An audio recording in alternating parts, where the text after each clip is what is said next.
Cool beans. And so I've kind of just been thinking about that and that little face and the miracle of birth. Yes, and I just can't wait to meet her.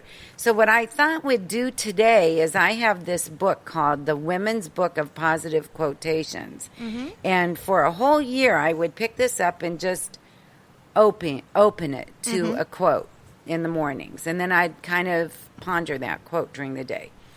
So this is a very good one. I have always had a dread of becoming a passenger in life. Instead of leading your own life, following somebody else's. Living in someone else's dogma. Right. Yeah, I get it. I like that one. I get it. I probably have lived it. Haven't we all? Do I fear it? I guess I don't really fear it because I've chosen. And that goes back to that free will thing. It's like we choose our own destiny. We choose if we're going to be a leader in our life or if we're going to be a follower. We choose if we're going to live true to ourselves or if we're going to live somebody else's truth. So I guess it's a choice. I don't really fear my choices. I get stuck in them sometimes. Well, muck and mire, that kind of stuff. Right. You know? And I think sometimes if we don't truly follow our gut instinct and we allow our heads to take over for our hearts, we may make incorrect choices sometimes. Yeah, and I think sometimes we're fearful of making the wrong choice, so we give it to someone else. Right. Like, have you ever done that? Have you ever been like, I just don't know what I want for dinner, so you pick. Mm-hmm. I mean, that's a small thing, but when problems are horrific and they're huge, sometimes we're like, oh, I just can't deal with that. You pick, and you give it to someone else. And how can you do that? Like, why would we do that? That's a weird thing to me, that we would give up our power that way and just, like, this is a huge decision, but I don't want to do it, so you pick.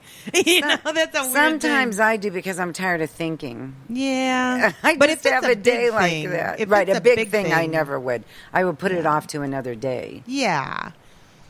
Because, no, you don't want to live in somebody else's truth. I don't. Again, I have, and it's not satisfying. Right. It's never satisfying. Right. You have to have your own. Yeah. You have to have your own truth. Mm-hmm. But I like that. Good quote. Here's one. I think you'll like this one. Okay. Work is either fun or drudgery. It depends on your attitude. I like fun. Mm-hmm. It says that. Mm-hmm. That's true. Mm-hmm. That's true, because I could go to work and I could focus on the fact that, excuse me, every person that walks through my door is in pain. Every person that walks through my door is frustrated. Every person that walks through my door is at their wit's end about it. They're depressed. They're anxious. They don't know what's going to happen when they get inside my office. Is it going to hurt? Is it not going to hurt? I could focus on that. I could focus on the fact that I never know what's going to walk through my door and, oh my gosh, am I going to be good enough this time? Am I going to be able to figure this out this time? Is my brain on enough to where I can pull the information from the patient the way I need to so that I can really figure out what the underlying issues are here? Am I going to question myself every time I turn around? Nope. Nope. You know what I choose to focus on? The fact that they're going to feel so much better before they leave. The fact that their entire attitude is going to change to more hopefulness. The fact that even if I can't fix them that moment, they are going to be recharged with the hope and the empowerment that it is going to get better, because it's going to get better. Right? Right. It's going to get better. I expect miracles every day. And I love the fact that a new puzzle walks through my door every 10 minutes. I love the fact that my brain has to be on fire 9 hours a day. I love the fact that I'm going to have a positive impact possibly on this person's life and their quality of life. And I focus on that And do you know how fun that is to me? Boatloads. But you know what? You could, and some chiropractors do, and some doctors do, not all. Not all. Focus on the exact opposite. Right? Oh, another patient. Oh, God, what are they going to have? Oh, they're always complaining. Oh, Right. They always want something from me. Right, and it's so much easier to be the other way. It really is. It really is. My school, Palmer, my alma mater, Palmer University in Davenport, Iowa, which is the fountainhead of chiropractic. Mm-hmm. Best school in my opinion. Sorry, all you others, but it is. And they have these amazing quotes. Like, they had so many philosophers that came out of that school, and so they have all these quotes painted, like, in the hallways. Oh, and I love like, that. Yeah, when you go down the stairwells, there's quotes. And one of the quotes that I loved was, and I don't know it, so I always do this to you. I'm like, this is what I think You're it going to says. paraphrase it. But yeah. There's a certain number of muscles that we use in order to smile. Twice that amount to frown. So the quote is something like, why work so hard? You know, like, why use... You know, it takes 45 muscles to smile, and it takes 90 to frown. So, you know, let's not overuse our muscles. Like, I don't know what the quote is. That's the bottom line. Really but that true. and that's true. It's so true. It's like you choose. And you choose how much energy you're going to waste on something. Lord have mercy, how much energy have we wasted on worrying about something we have absolutely no control over?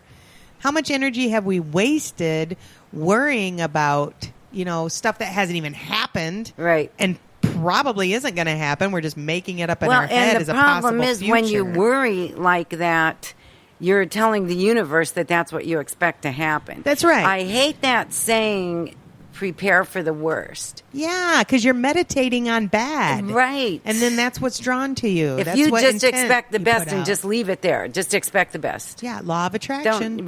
Don't attract the negative. Don't dwell on the worry. So that quote actually has you pulling in two different directions. Mm-hmm. So, yeah, it's a waste of energy. It is a waste of energy, and it literally will manifest. You will manifest the negative that you put out there, whether it's vocal or mental. If you're even just thinking these thoughts. See, I used to have this thing, words are power. Mm-hmm. Words are power. Don't say it out loud. You say it out loud, that makes it real. Words are powerful, you know. And that's true. But it's even if you think it starts, too. Yeah, right. It starts in your mind. And thoughts are power. I don't know why I'm all turned around. I'm trying not to be. I don't know. I'm like, whee! But words are it looks power. like you're having a good time, though. That's the main thing. But thoughts are power. Right. In my coaching program that I have, I was telling you about that, Optimize Your Life in 90 Days. One of them is to get rid of negative self-talk. Right. And, you know, we all do it. And you can't say that you don't. I'm terrible about it. And I just did it. Did you see that? And if you just catch yourself, just catch yourself doing it and say the exact opposite. Yes. I went you a will whole automatically month. stop doing it. Yes, I went a whole month doing everything opposite. It was the weirdest thing. It was the beginning of my shift. If I know, Deb, you know what I mean by that, but I've been shifting. I've been ascending. I've been doing things to make myself higher vibration over the last few months. And at the beginning of it, the first thing I did was I went a whole month doing everything opposite I normally would do. It was so weird. It was cool. I bet it was fun. It was like an adventure. So when I'd go into a restaurant and I'd sit down, and the first thing I would have ordered is not what I would order. What I ordered. I would order the last thing on the menu that I would think I would want. So you opened up new horizons. Yes. And it was amazing. And some of it, yeah, it wasn't so great, but some of it was like, wow, I'm so glad I tried this finally. I would have never tried this because I always have my go-to. Right. What I normally eat. And I tried this and I'm like, wow, I really like that. I'm so glad I tried that. And that's just a little thing. But even like when my kids would talk to me, I would stop and I would think about my response, and whatever my normal response was, I would say exactly the opposite. And how did they react to that? They were mind boggled. They were like, what is going on with mom? That is not like her. Like, exactly. Surprise. I don't want to be like her. I want to be me. I don't want to be like her because her wasn't really the real me. So I started doing these things opposite, and then gradually I didn't have to think about it anymore. I just started doing different. Now I'm different. I'm different. People have asked me, oh, you're losing weight. How are you losing weight? I'm not trying to lose weight, people. I'm trying to be healthy. Right. So normally I get upset and I go get a snack. And I would go curl up in my bed and I would sulk and I would dwell and I would eat my snack and feel no better and feel worse. And now my stomach hurts, so I'm going to lay down and then I'm going to go to sleep because that's all I can do when I'm laying in bed and blah, blah, blah, blah. And now I get upset and I'm like, I'm going to go for a walk. I'm going to go out in nature. I'm going to go check out the sky. I'm going to go hug a tree. I'm going to walk around barefoot in the sand. I'm going to ride my bike down to the river. I'm going to completely opposite. And I never have liked exercise. That has been my big deal all my life for my weight is that I just don't like to exercise. I remember in school, oh my gosh, gym class. Don't even get me started. I'm like, oh, I don't want to sweat. Why do I got to sweat? I hate sweating. I hate that feeling of uncomfortable. And I'm just it's not really that I'm lazy. It's that I just really don't like exercise. I don't like it. Never have. I love exercise now.